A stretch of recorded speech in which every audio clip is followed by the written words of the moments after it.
Olá, amigos! Quem fala é o Robson Vamonde, do site Procedimentos em TI e do projeto Bora para a Prática. Esse é um vídeo de atualização do meu curso de controladores de domínio Open Source, utilizando a distribuição alemã UCS. Vamos lá? Primeiro, pessoal, não esqueça de acessar o meu canal no YouTube, Bora para a Prática. Curte esse vídeo, comente, compartilhe, se inscreva no canal. Clica no sininho para receber notificações, que sempre eu vou postar vídeos com foco em soluções open source. Recentemente disponibilizei no meu canal todos os vídeos do meu curso UCS, de forma gratuita. E também no projeto aulaead.com. O curso também está disponível gratuito, com direito a certificado no final. Mas vamos lá, pessoal. No meu curso de UCS, eu estou usando a versão 4.2. A versão atual é a 4.4. Então, esse vídeo eu vou mostrar a instalação da nova versão. Vamos lá. Basicamente, acessando o site do projeto do UCS, na página inicial, vamos vir aqui na opção de baixar a versão UCS Core, que ela é free. Só clicar. Você vai ser redirecionado para uma outra página onde que ele vai pedir para você o seu nome e o e-mail para poder liberar o download da ISO. O site do CS hoje também disponibiliza imagens prontas, tanto para a solução VMware, o ESX e KVM e o Hyper-V da Microsoft e o VirtualBox. Nesse cenário, é só preencher o seu nome e um e-mail, aceitar as condições das políticas de privacidade do UCS e liberar para fazer o download. Após a liberação do download, é só clicar na imagem. Basicamente, ela tem 1.2 GB. Só clicar que ele já vai fazer o download para você. Vou selecionar a opção de salvar arquivo e OK. E só aguardar o término do download. Agora eu vou preparar a máquina virtual para sua instalação. Para isso eu estou utilizando o meu VirtualBox. Não é a última versão, recomendo utilizar a última versão aí do VirtualBox, que é a 6.0. Nesse meu cenário, eu já tenho o meu pfSense instalado e configurado. Um detalhe importante que no meu curso eu estou utilizando outra faixa de endereçamento IP. Nesse meu cenário, o endereço IP do meu firewall é 172.16.1.254. No meu curso, o endereço IP é 172.16.10.1. Basicamente, isso não vai fazer diferença, é só você adaptar os endereços IPs. Vamos lá, pessoal. Vou fazer a criação de uma nova máquina virtual e eu vou chamar essa máquina de UCS Uninvention Server. A solução UCS ela é baseada no Linux e na distribuição Debian 64 bits. Só selecionar, próximo. Uma dica importante, no meu curso eu estou indicando vocês fazerem a instalação com 2 GB. Recomendo aumentar um pouco a memória RAM, porque o processo de instalação da versão nova ficou um pouco mais pesado. Então eu vou deixar aqui no meu caso, como eu tenho 16 GB no meu notebook, eu vou colocar o valor de 4.096, que é 4 GB. Próximo. Próxima etapa, fazer a criação do disco virtual, criar, do tipo VDI, próximo, dinamicamente alocado, próximo, só que agora eu recomendo vocês fazerem a criação do disco de 50 GB. E só clicar no botão criar. Próxima etapa, vamos customizar a máquina virtual, selecionando ela e vindo em configurações. Basicamente na aba geral, não precisa mudar nada. Na aba de sistema, recomendo desabilitar o relógio UTC. Na aba processador, habilitar o PAE-NX e aumentar mais um núcleo de processador. Na aba de aceleração, verificar se está tudo habilitado. Em monitor, habilitar aceleração 3D e aumentar a placa de vídeo, memória de vídeo. Armazenamento pode deixar o padrão, áudio pode desabilitar, rede, no meu caso eu vou estar mudando para rede interna, porque o meu firewall, que é o pfSense, está compartilhando a internet. Porta serial não vamos usar, USB também não, pastas compartilhadas também não, interface do usuário eu só vou marcar exibir no topo da tela. E ok. Agora é só iniciar o processo de instalação. Vou iniciar minha máquina virtual, clicando em iniciar. Ele vai solicitar a ISO da distribuição UCS. Vou vir na pasta amarela, que é selecionar o arquivo. Na minha pasta de downloads, vou selecionar a ISO do UCS, já na versão 4.4. Abrir e iniciar o processo de instalação. Das versões anteriores não mudou muita coisa. A primeira etapa é iniciar com as configurações padrão, que eu não recomendo. A segunda etapa é iniciar com as configurações de rede em modo manual. Essa sim eu recomendo a sua instalação. No modo avançado, pessoal, nós temos aqui a parte de entrar no modo texto e entrar no modo de recuperação ou botar pelo primeiro disco. É só voltar e a parte de ajuda na última opção. Nesse cenário, vamos pegar iniciar com as configurações de rede em modo manual. Só pressionar Enter. Após o Start inicial, lembrando que essa distribuição só tem tradução para o inglês e alemão. E recentemente o suporte a francês. Então na primeira etapa eu vou estar selecionando a minha linguagem. Recomendo vocês selecionarem o português do Brasil. Continuem. Próxima etapa é a localização, que estamos no Brasil. Continue. Próxima etapa é a configuração do teclado. Já está selecionado o Brasil com suporte a ABNT2. Continue. Próxima etapa ele vai detectar e instalar o sistema base. Só aguardar. Na primeira tela de configuração do endereço IP, nesse caso vou estar trabalhando com o endereço IP de classe B com máscara de classe C, então CIDR/24. O meu endereço IP vai seguir o mesmo padrão que eu tenho no meu pfSense. Então eu vou estar digitando a minha rede, que é 172.16.1.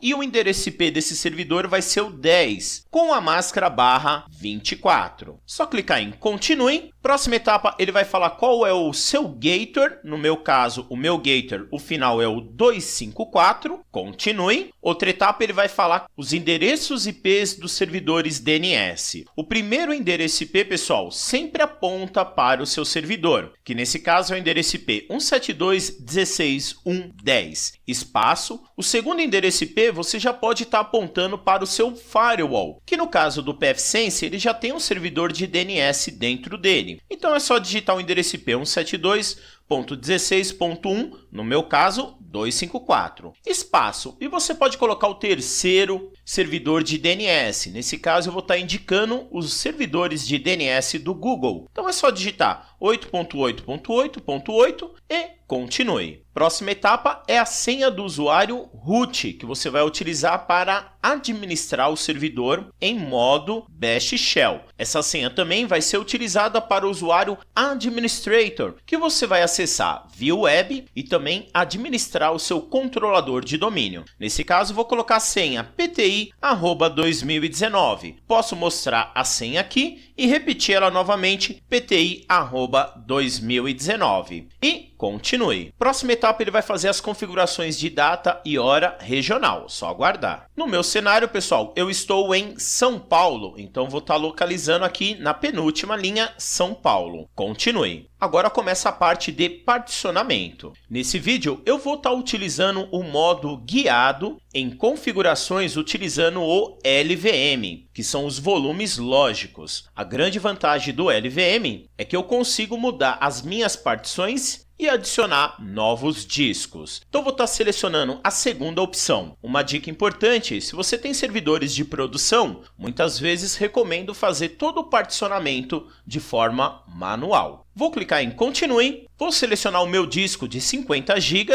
Continue. Próxima etapa, nesse vídeo eu vou estar separando a raiz do home, do var e do tmp. Nesse cenário já é boas práticas separar todos esses diretórios. O /home geralmente fica o perfil dos usuários. Quando você trabalha com perfil móvel, o /var fica todos os logs e todas as variáveis do ambiente utilizado aí pelo seu Linux. E no /temp é um diretório que nós precisamos tomar muito cuidado, que a permissão dele por padrão é permitir todo mundo ler, gravar e executar. Então é recomendado que ele seja uma partição separada. Vou pegar a última opção e Continue. Próxima etapa, ele vai pedir para você se você quer habilitar as mudanças do LVM. Sim, e continue. Próxima etapa, ele vai mostrar para você todos os particionamentos LVM e as partições Home, Raiz, Swap, TMP, var e boot que ele já criou para você. Um detalhe importante é que ele deixa a partição /home e a partição raiz maior do que as demais partições. Nesse meu cenário, eu vou selecionar finalizar o particionamento e gravar as mudanças no disco. E continue. Próxima etapa, ele vai pedir se eu tenho certeza de gravar essas mudanças no disco. Vou selecionar sim e continue. A partir desse momento, ele vai particionar e fazer a instalação do sistema base. Esse processo demora um pouco, só aguardar. Após a instalação do sistema base, é mostrado a parte de configuração do seu controlador de domínio. Basicamente, temos 4 opções. A primeira é fazer a criação de um novo controlador de domínio utilizando o UCS. A segunda opção é ingressar no controlador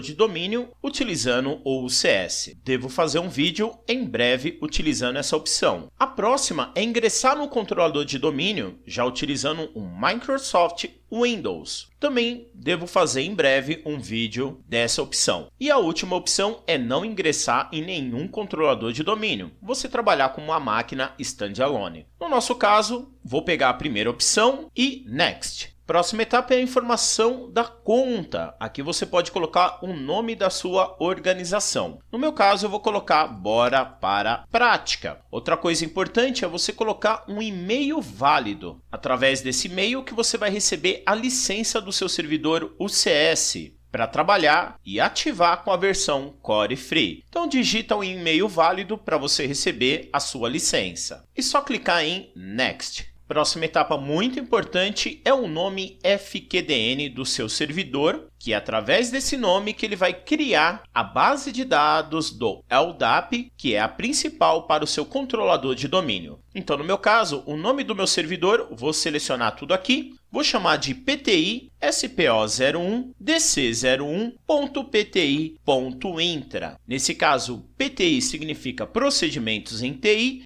SPO que eu estou em São Paulo, 01 é que eu estou na minha primeira matriz ou filial de São Paulo, DC que é o serviço que esse servidor vai fazer, que ele vai ser um Domain Controller, e o 01 que ele vai ser o primeiro. E o pti.intra é o nome do meu domínio que ele vai criar. Dica: servidores internos de controladores de domínio, eu não indico vocês digitarem .com, .com.br ou .br. Isso pode gerar problemas para vocês com domínios externos. Então é interessante você colocar .intra, .local, .intranet, um outro nome diferente da internet. Outra dica importante não é você clicar na linha de baixo, é pressionar Tab para ele mudar automaticamente a base LDAP para você do seu controlador de domínio. E agora é só clicar em Next. Próxima etapa vão ser todos os recursos e serviços que eu já vou implementar na instalação do controlador de domínio. O primeiro serviço é o conector do Active Directory. Esse caso é interessante quando você ingressa máquinas do domínio Microsoft. No nosso caso, não vou estar utilizando. Um outro cara muito legal é o Takeover. Esse cara é legal quando você ingressa num controlador de domínio da Microsoft e você vai fazer a transferência dos controladores de domínio Microsoft para o UCS. Com certeza em breve já vou estar fazendo um vídeo sobre isso. Aproveitando aí o fim do suporte do Windows Server 2008 e 2008 R2. O de baixo sim, eu vou estar habilitando, que eu vou estar transformando esse servidor em controlador de domínio, com todos os recursos baseado no Samba na versão 4. Em servidores de produção, não recomendo o ambiente gráfico, que nesse caso é a versão KDE. Mas eu vou estar habilitando o serviço de DHCP. Sempre seu controlador de domínio, eu indico ter o DHCP Server, porque ele já está integrado no LDAP e também no Samba. Nesse vídeo eu não vou estar mostrando o Fastmail. Um dos objetivos principais do Fastmail é baixar e-mails para o seu servidor. Devo deixar isso para um próximo vídeo. Outra coisa coisa muito legal é implementar o sistema de virtualização do próprio UCS, utilizando o KVM. É uma solução fantástica. Apenas um detalhe que você precisa ter processadores com suporte a VTX e VTD e a MDV para poder implementar e subir as máquinas virtuais. Próximo caso é o servidor de e-mail, utilizando o Postfix, o Dovecoat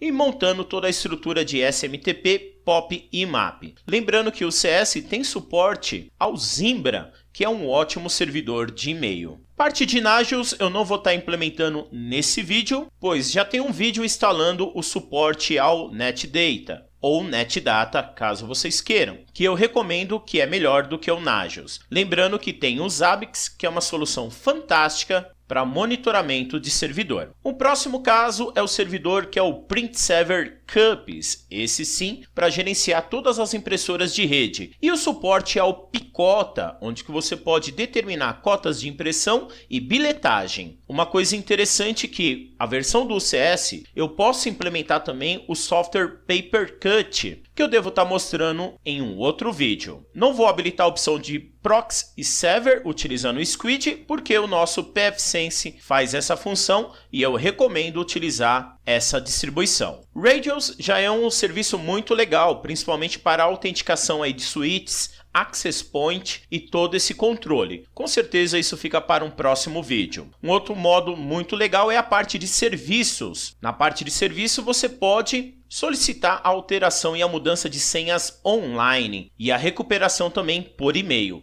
Isso é muito legal. Outra coisa interessante é o monitor de instalação de softwares para monitorar todos os pacotes instalados no nosso servidor. E a última opção é o front-end de gerenciamento do servidor de virtualização, que também fica para uma próxima. Com as aplicações e softwares selecionados, só clicar em Next. Próxima etapa será feito um resumo de tudo que ele vai estar instalando e configurando. Uma dica importante é manter habilitado essa opção aqui, que é fazer a atualização do sistema conforme ele vai ser configurado. Apenas um detalhe, com essa opção habilitada, o processo demora um pouco. Então é só aguardar, só clicar na opção de configurar o sistema e esperar um pouco até o seu término. Na finalização, o servidor será reinicializado automaticamente. Então, só aguardar. Etapa de configuração do servidor concluída. Agora a próxima etapa é restartar o servidor. Só aguardar. Finalização da instalação, pessoal. Só clicar na opção de Finish. O servidor vai ser reinicializado. Só aguardar. Servidor reinicializado. No primeiro boot inicial, pessoal, temos 3 opções. A primeira é o padrão, que é iniciar o UCS no seu modo padrão. A segunda é o modo avançado. Por aqui você pode passar parâmetros para a inicialização. E a última é o teste de memória. Só selecionar a primeira. Se você não selecionar nada durante 10 segundos, ele já vai nessa opção. Só pressionar Enter e aguardar o start inicial do servidor. Servidor inicializado e ele já mostra para você, para acessar o ambiente web dele, que é o console de gerenciamento, você vai digitar o endereço IP https o endereço IP do seu servidor. Caso você queira acessar o Bash Shell, é só pressionar Enter e aqui é um detalhe muito importante, que a senha do usuário root também vai ser utilizado para o usuário administrator, que é o usuário que você utiliza tanto no console de gerenciamento, como também para gerenciar todo o seu domínio do Active Directory. Então vou digitar meu usuário root com a senha padrão PTI@2019 e me logar no meu terminal. Vou pressionar Ctrl L, vou digitar apenas o comando ifconfig para verificar os endereços IPs da minha placa de rede. Por padrão, a solução UCS já tem configurado dentro dela o suporte a containers utilizando o Docker e o meu endereço IP 172.16.1.10 está certinho. Vou pressionar Ctrl L novamente, vou digitar o comando Alt-N para verificar as configurações de Gator. Então, meu Gator padrão é 172.16.1.254. O último arquivo de configuração, vou digitar o comando cat resolve.conf/etc e o arquivo resolve.conf. Esse arquivo é gerado automaticamente aí pelas configurações do CS. Então repare que ele já está apontando para o meu domínio e meu endereço IP do meu controlador de domínio. Uma coisa importante é fazer um teste simples de ping com a internet, digitando, por exemplo, ping espaço google.com para ver se eu estou tendo resolução de internet e está passando pelo meu firewall. Então basicamente aqui já está tudo ok. Agora vamos acessar o ambiente via web. Antes disso, recomendo fazer o seguinte. No meu vídeo de atualização do UCS, eu estou usando no modo bash os comandos apt ou apt-get para atualizar o sistema. Nessa versão nova, já temos um comando novo que se chama univention tabulador-upgrade. Então esse é o comando que você utiliza em modo bash para atualizar o sistema de forma segura. Só pressionar Enter, esse processo demora um pouco porque ele vai estar verificando todos os repositórios e se precisa de softwares ser atualizado. Então, só aguardar. Lembrando que eu já estou com a versão 4.4-0, a correção 113. Então, só aguardar o seu término. Finalizado a atualização do sistema, pessoal, vou pressionar Ctrl D para fazer logoff. E agora vou acessar o ambiente via web utilizando o navegador Firefox. No meu ambiente gráfico, vou acessar novamente aqui um Bash Shell para verificar se os endereços IPs do meu servidor eu estou tendo acesso. Vou digitar o comando ifconfig aqui no meu Linux. E eu estou com o endereço IP 172.16.1135. Lembrando que esse endereço IP eu obtive através do serviço do DHCP que está habilitado no meu firewall. Por padrão, o DHCP do CS não está configurado. Então vou pingar aqui o meu servidor, vou digitar 172.16.1.10 para ver se eu estou tendo acesso na minha rede local, Ctrl C, e agora utilizar um navegador. Vou usar o Firefox, recomendo sempre utilizar o Firefox para configurações de soluções open source. Nesse cenário, vou digitar o endereço IP https